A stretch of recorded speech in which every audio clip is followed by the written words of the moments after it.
Hey you guys, just finished the 8-part workshop with Justin Wolf, and it's very powerful.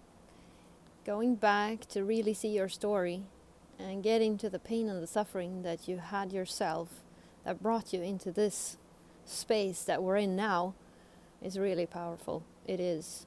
And never did I think I would do that work in order to move forward.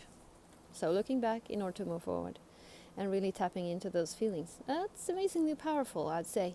And a tip to you, if you're like me, a little bit restless, it's a good thing to listen to the workshops when you're in the car. Listening is real good, and you won't have to have your leg jumping from being a little bit bored once in a while.